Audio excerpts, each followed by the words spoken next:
Good afternoon, everybody. It's March 14, 2025, and we've got a full moon. I'll talk a little bit more about that later if I have time. But it's a lunar eclipse. Okay, let's discuss blockbusting. I know you've heard me talk about blockbusting in the past. It's a real estate technique that was ruled against years ago. We're going to get into it, but before I do, please hit the thumbs up. I hope everybody's doing well. On this 14th day of March, I think it's Friday, blockbusting in real estate. And please listen to this. If you're a renter, this actually applies to you. It started with rentals, and now it has taken over the housing market, particularly affecting women, divorced women, women who live alone, men who live alone. If you stand to inherit property, these predators are tracking you. So blockbusting in real estate is a discriminatory practice where agents or speculators spread fear among homeowners to pressure them into selling their properties quickly and at a loss. The typical tactic involved convincing white homeowners that racial minorities were moving into their neighborhoods, which would supposedly cause property values to plummet and crime to rise. The agents would then buy these properties cheaply and resell them at inflated prices to minority buyers, profiting from the panic they created. When did the law against blockbusting go into effect, and why? So now blockbusting was outlawed. Keep this in mind. It was outlawed by the Fair Housing Act of 1968 as part of the broader Civil Rights Act of 1968. This law made it illegal to induce panic selling by implying that people of a particular race, color, religion, or national origin were moving into a neighborhood. They use fear tactics to manipulate property values or influence sales. Like threatening and coercing your realtors. How about your workers, telling them if they continue to clean your property, they'll be part of your lawsuit? How about throwing poopy diapers on your property? Or raw meat? Or stuffing dead animals in the mailbox? How about getting your new ditch cleaner to tear up your entire property line and not remove the leaves? No, it wasn't removing the leaves. It was just throwing mud and debris back onto my property while destroying a survey marker, which, by the way, is a felony.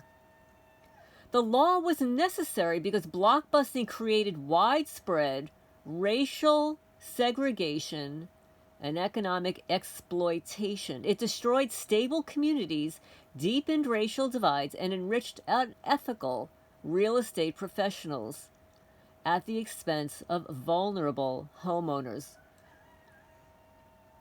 So guess what? There's a new form of blockbusting. It's called real estate mobbing. While traditional blockbusting is illegal, a modern form has emerged in the form of real estate mobbing. It's a covert psychological war waged against homeowners to force them into selling. Here's how it works. 1. Harassment and intimidation. Neighbors, local officials, or hired perpetrators harass homeowners daily. Tactics include noise disturbances, vandalism, trespassing, or spreading rumors to create unbearable living situations. Threatening your workers. I'm going to add, threatening your workers. Following and taking down license plates of anybody that visits. Stealing your mail, opening your mail so they can see who you're writing to, who you're corresponding to. Or how about my American Express bill that showed up 3 weeks late, past the due date? And by the way, I did just receive a notice that my FICO score dropped. That's right. And I always pay my bills on time when I get them. So these perpetrators are manipulating my life, and I am not going to shut up about it anymore. They spread fear and misinformation. Whisper campaigns spread lies about rising crime, declining property values, undesirable buyers coming into the area. Some perpetrators may pose as real estate agents and falsely claim the property is in legal trouble or that it will be seized soon. Oh, if you continue to clean her property, you will be part of our lawsuit threatening a teenager working on my property. Or how about trespassing the property with a county lawyer who threatened me with eminent domain in 2020? Who the fuck has the audacity to harass, threaten, and intimidate people that just want to live their lives in their homes? And no, I'm not going to shut up, and all your names will be known. Sabotage and financial pressure. Oh, like ruining all of your water catchments, every one of them.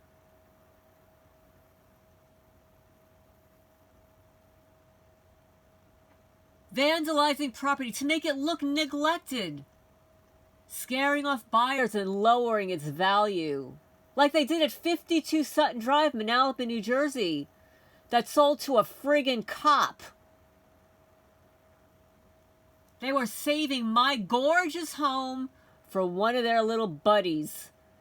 And my property now back in New Jersey is close to $900,000. I should have stayed there. Some perpetrators may pose as real estate agents. They file fake code violations or environmental complaints to increase financial burdens. Like when my stupid ass neighbor, Mary, calls the fire department that I was burning leaves in my burn pit. The fire department comes here, says, "Where's the fire?" I show them, they shake their heads. My burn pit is more than 50 feet away from anything. It's in the middle of my property, nowhere near hers or anybody else's property.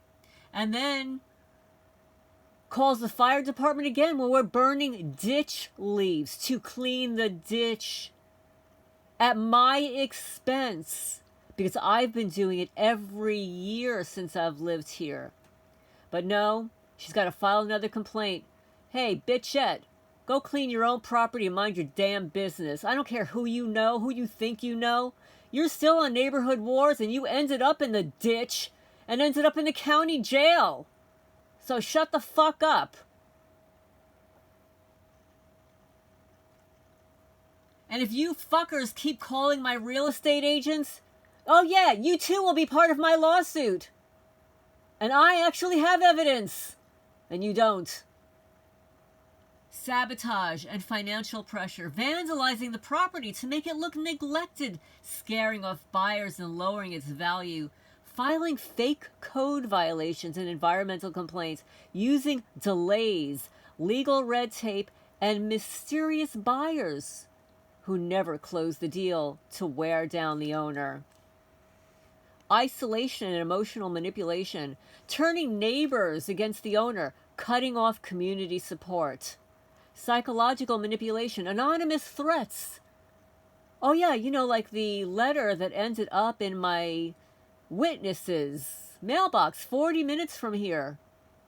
And the handwriting, just for the record, belonged to my neighbor. Because she loves to write little handwritten notes.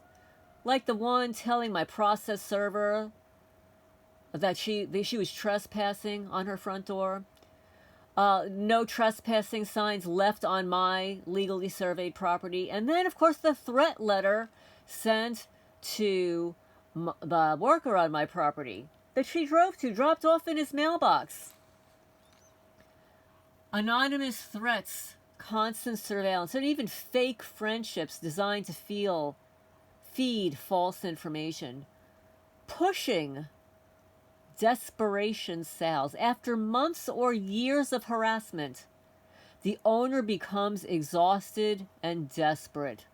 Suddenly, a lowball offer comes in from a mysterious buyer, like the cop that got my house at 52 Sutton Drive, Manalapan, New Jersey, 07726, a home I lived in for 30 years as the original owner.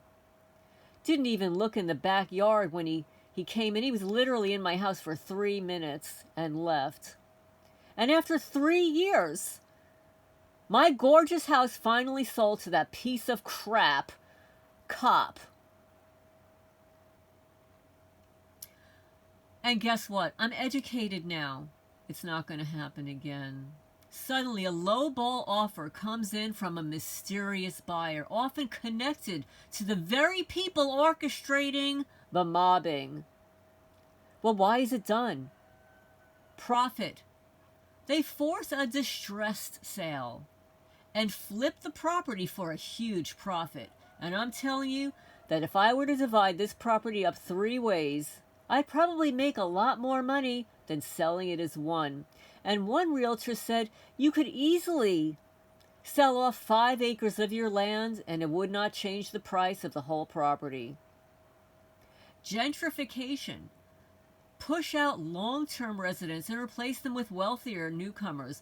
Well, you know what? I'd like to do that, actually, because we've got some long-term residents around here that need to be pushed out. We need some wealthier people with brains to come move here who actually want to form a community together and not war against any individuals.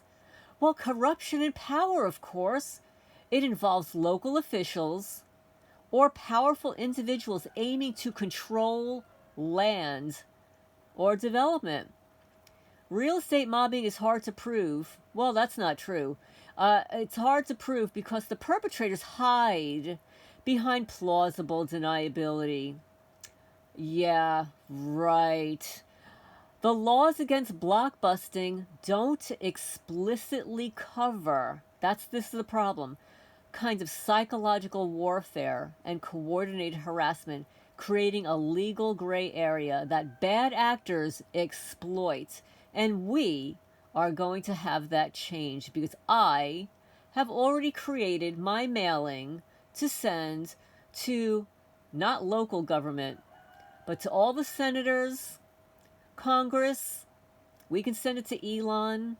And yes, thank you, subscribers, for recommending who should buy my property. Yes, so, and you're so funny because, my mother, when she was still alive, she said, Lorraine, why don't you just contact Bill Gates? He's buying up farmland. But the next recommendation was, hey, Lorraine, the Chinese, they're buying up America's farmland. Why don't you just screw your neighbors and sell it to the Chinese? Well, you know what? That might not be a bad idea because what I've been advised is that I have to find somebody who has more money and or power than the local criminals here. And I guarantee, I'm sure I could find somebody out there that's bigger and better than these local losers that band together against me. I'm sure there's somebody out there, right? So real estate mobbing is hard to prove because the perpetrators hide behind plausible deniability. The laws against blockbusting don't explicitly cover this kind of psychological warfare.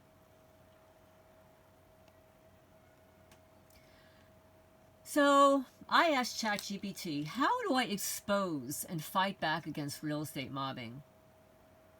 Real estate mobbing is a form of psychological warfare, but with the right tools you can fight back. The key is to document, expose, and take action while protecting yourself emotionally and legally. Let's break it down step by step. Document everything. Build your evidence arsenal. Surveillance cameras. Install visibility security cameras around your home. Motion activated cameras with night vision are ideal. Well, of course, 6 of my cameras have been destroyed by these criminals. Use trail cameras hidden in trees or bushes to catch anyone sneaking around unnoticed.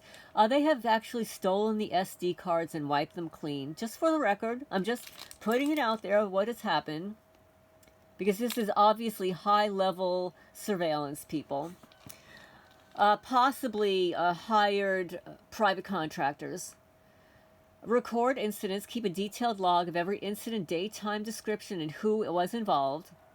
Record noise disturbances, vandalism, suspicious behavior with your phone or security system. Collect witness statements. Well, that's kind of hard to do. If neighbors or visitors witness harassment, or odd behavior, ask them to write a brief statement or record a video memo. Well, all of my neighbors are involved. Gather physical evidence. If you find broken fences, which I have, trashed gardens, which I have, tampered utilities, which I have, take clear photos and videos. Collect anonymous letters, notes, or strange items left on your property and store them in sealed bags to preserve fingerprints. Well, guess what? I have done that, and some of those things have magically disappeared from my house and my residence. In fact, every piece of correspondence between me and Ross Murray, the county lawyer, and his secretary have magically disappeared from my mail. Magic. Expose the mobbing. Shine a light on the darkness, which I intend to do. Public awareness. Post about the situation on social media, and I need to be more proactive. I need to get my photos, my evidence on all social media platforms. So, for all of you people that are more active on social media like Twitter, X, feel free to share any of my evidence, any of it. The animals, the mailbox incident, all of those things, the poopy diapers, Scarlett screaming at me down the county road, my neighbors tearing out my gate. Feel free to share all of those videos. Use hashtags like hashtag real estate mobbing, hashtag property sabotage, hashtag expose the corrupt to spread awareness. And I'll say hashtag Kentucky, hashtag Jackson County. Involve local media. Local media is all corrupt here. Local corrupt media here. Reach out to local journalists or news stations. They love covering stories about injustice. Provide a timeline of events and any footage you have captured. Like that person in October 2019 that was trespassing my property with a bolt cutter and a pistol. Caught on camera and then fired the shot. Oh, and by the way, that video footage was forensically analyzed. And it just happens that the name of that man is Ethan. And guess what? My neighbor has an adult son named Ethan, who just after I made the announcement on YouTube, his whole family just picked up and split.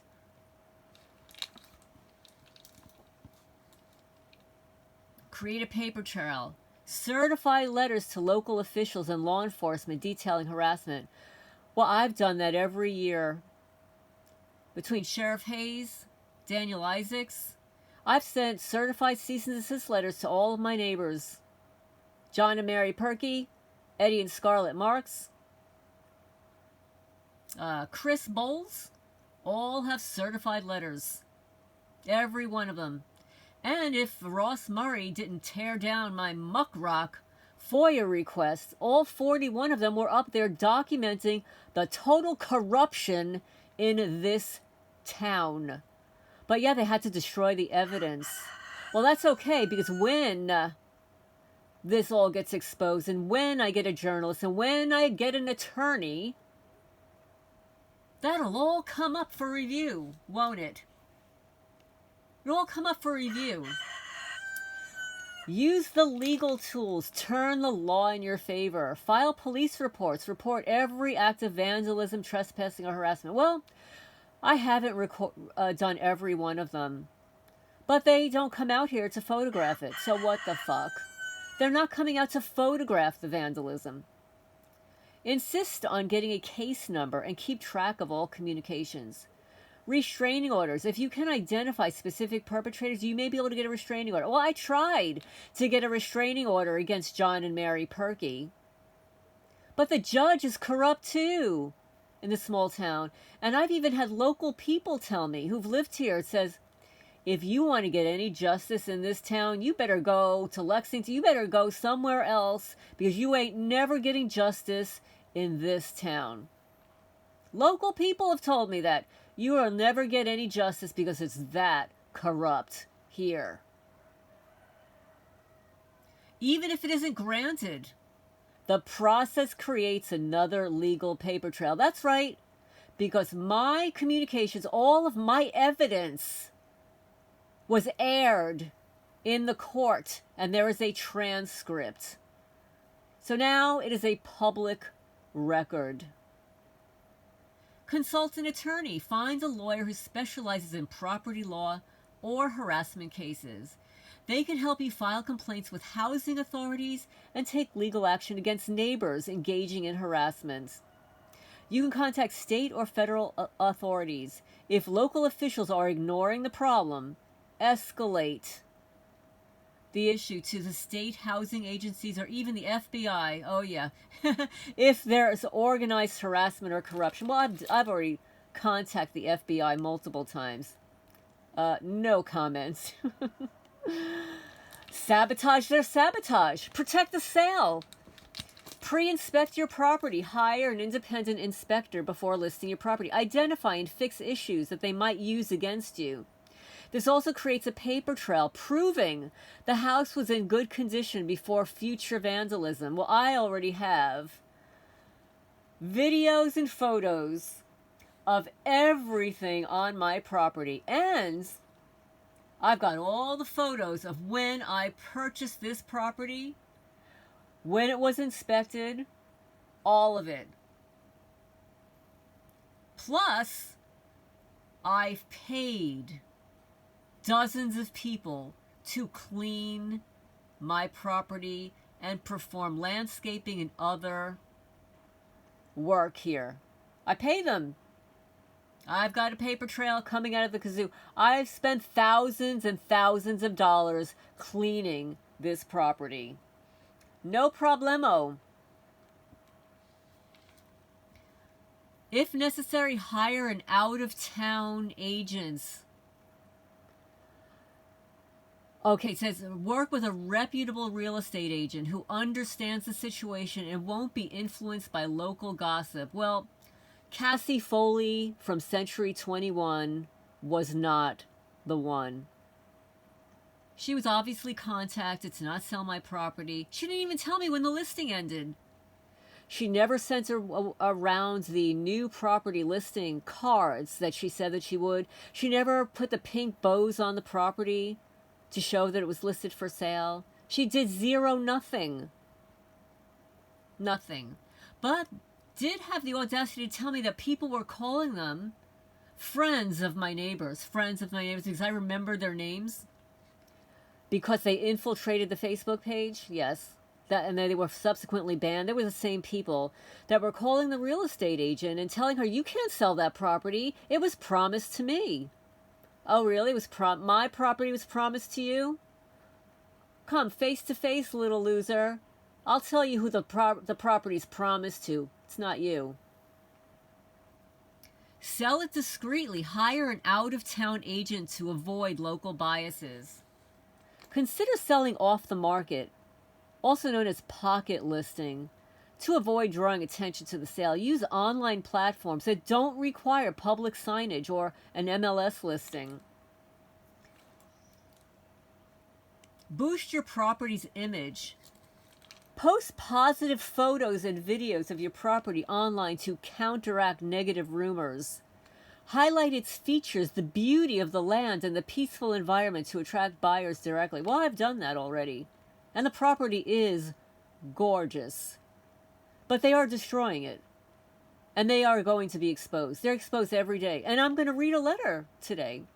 So hold on to your hats. There's more coming. Protect your energy. Don't let them break you. Spiritual protection. If you're spiritually inclined, cleanse your space with sage, incense, or salt barriers around the property. Practice visualization or prayer to maintain inner peace. And also to combat the witchcraft. The constant onslaught of occult witchcraft. Emotional boundaries. Narcissists thrive on getting a reaction. Don't give them the satisfaction. Stay calm, stay focused, and document them quietly. Let your evidence do the talking. Oh, and my evidence can speak 1,000 words.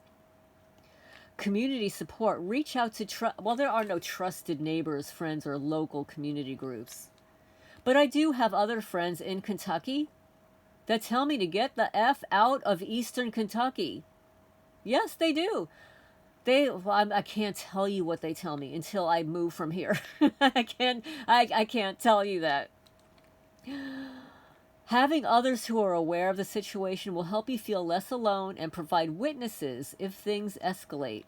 And that's why I created a Facebook page called the name of this town, Uncensored. Because everybody around here censors the truth. The sheriff censors the vandalism and trespassing, ignores it, doesn't perform an investigation, doesn't photograph the damage. I do, and I post it online, and I post it on my Facebook page.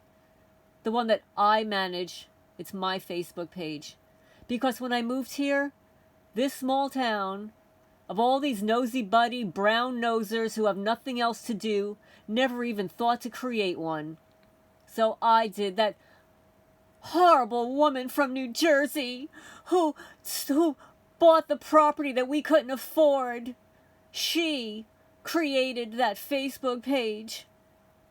Because all you losers have nothing better to do with your sorry-ass lives than to harass mine. Well, I hope that one day, if you ever make it to the age of 66, because you all eat like shit and drink Mountain Dew and smoke cigarettes and spit everywhere, filthy, disgusting people you are. If you ever make it to age 66, let's see how your children treat you, because you have taught them how to treat older people. You've taught them to stick their middle fingers up. You've taught them to trespass by your own disgusting behavior. You have programmed your children to be hateful. And I look forward to the day when I look back to see how you are treated by your own children in another 20 years from now. Let's see if you like it when the wheels are turned.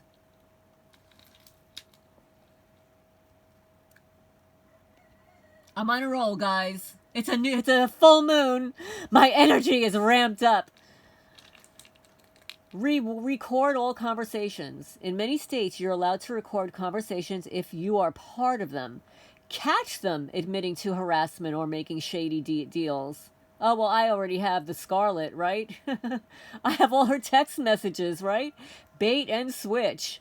Pretend you're giving up and spreading news that you're selling for cheap. Once they make their move, expose them publicly with evidence that you've gathered. Sue for damages. Once you've collected enough evidence, sue them for harassment, property damage, loss of value due to their interference. And even if you don't win, I've said this before, even if you don't win, the lawsuit itself puts public pressure on them and creates more record for investigation. And the final thoughts, you are not alone. Real estate mobbing is designed to isolate, exhaust, and break down property owners, but knowledge is power. The more you expose their tactics and document their behavior, the more you take control of the situation. Stay vigilant, stay organized, and stay strong. You deserve to live in peace. I deserve to live in peace. And the truth is your greatest weapon. And if you want help drafting letters to officials, crafting social media posts, putting together a case timeline, say the word, ChatGPT's got my back. ChatGPT, let me show you this cute little emoji here. Check this out. Okay, so there you go, everybody. But now the going's getting even better. Okay, it's getting even better. So this morning, after putting a little pressure on Judge Shane Gabbert, see the attached documents concerning our conversation about maintenance on the main road. So wait till you read this, guys. Okay. This is called plausible deniability. Dear Miss Valenti, thank you for contacting us concerning the recent maintenance that was performed to the ditch on blank road.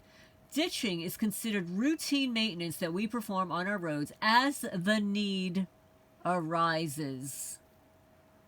Keywords, as the need arises. We don't have a schedule that we follow concerning routine maintenance. So as the need rises, and routine maintenance are diametrically opposed. Okay? As the need rises, we don't have a schedule that we follow concerning routine maintenance. Just for the record, I'm here almost 6 years. The way we perform maintenance is in accordance to equipment and manpower availability. Okay, so in 6 years, they haven't had the manpower or the equipment. We have one tractor that has been ditching attachment that makes the process cleaner with less debris ending up on the roadway. The tractor works in 3 districts in the county. I'm not aware of when the crews are on a daily basis, as we usually work on routine maintenance around calls for immediate service that we receive. So somebody called them after I listed the 3.1 acres for sale. Somebody called, I can tell you who I think it was, and sidestepped Judge Gabbard and went straight to the magistrate, who hooked up a road crew to destroy the property. Okay? So here we go. These are flaws in their thinking, okay? So they only perform the road work as the need arises. And they don't follow a schedule for routine maintenance, okay? Routine maintenance does not coincide with as the need arises, okay? So they usually work on routine maintenance around phone calls that require immediate service. I never call them for any service. If you feel your survey marker for your property was disturbed, I don't feel that it was disturbed. It wasn't a feeling. It was a visible crack. If you feel your survey marker for your property was disturbed during the ditching process, provide us the name of the company, which is none of your damn business, that performed the survey so we can make sure it's placed back in the proper spot. And for the record, my survey was recorded with the county in 2020. So it's already recorded there. The county road foreman did take pictures of the ditch, and we have determined that everything we cleaned in the process was within our right of way to do so. I have the Kentucky statute concerning the county road right-of-way to help clarify your concerns of the right-of-way that you might have. I would also advise that if you feel vandalism is happening pass the county road right-of-way on your property, that you contact law enforcement officials to report the activity. So let me read to you the statute. Okay? Okay, so here's the statute. Road presumed established, presumption of width and area of public right-of-way.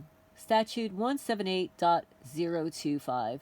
1. Any road, street, highway, or parcel of ground dedicated and laid off as a public way and used without restrictions on a continuous basis by the general public for 15 consecutive years shall conclusively be presumed to be a public road. And yes, I'm not disputing that it's a public road. It's not disputing it's a public road. Number 2. In the absence of any record, key words, in the absence of any record, the width of a public road right-of-way shall be presumed to extend to and include the area lying outside the shoulders and ditch lines, and within keyword, within landmarks such as fences, fence posts, cornerstones, or other similar monuments, like a property marker, peg, metal boundary line, indicating the boundary lines was right there. So, and then it says, in the absence of both record or landmark, in the absence of, well, Judge Gabbard, I both have the record and the landmark. Okay, so in the absence of record and landmark, the right-of-way of public road shall be deemed to extend and include the shoulders and ditch lines adjacent to said road and to the top of cuts or toe of fills where such exists. So thank you so much for providing this statute, which the county has clearly violated in 2 instances. There is no absence of any record. I have a recorded legal survey since 2020, but you failed. You failed to acknowledge it. You failed to look for it. And I do have a landmark, a monument indicating the boundary lines. So now, in absence of both record and landmark, you have the right-of-way. Well, guess what? Liars. Guess what? I both have a record and a landmark. So you do not have the right-of-way. You have illegally trespassed and vandalized my property. You have illegally trespassed and vandalized my property, including the monuments, including the cornerstone, including the boundary line. So thank you for giving me the statute, because now I have clad iron proof that you are in violation of my homeowners and property rights. You have vandalized my property, vandalized my property marker, which is a felony. It's a felony crime to move a cornerstone, to move a monument, to move a boundary line. You are in violation of statute 178.025. So from now on, and as I mentioned on a recorded line to your financial person, you do not have permission. You have zero permission on my property. You have vandalized my property, you have trespassed my property, and you have committed a felony crime by destroying a survey pin marker. Jackson County Magistrate Todd, whatever your name is, and Judge Gabbard, hats off to you. Thanks for the statute. You have now clarified that you are in violation of my property rights. There is no absence of record. There is no absence of landmark. You have violated. It's criminal mischief, trespassing, vandalism, and felony crime for the desecration of my land survey marker. And I'm going to end right here, because I did respond to Judge Gabbard. Oh, let me just add this. I just need to add this, okay?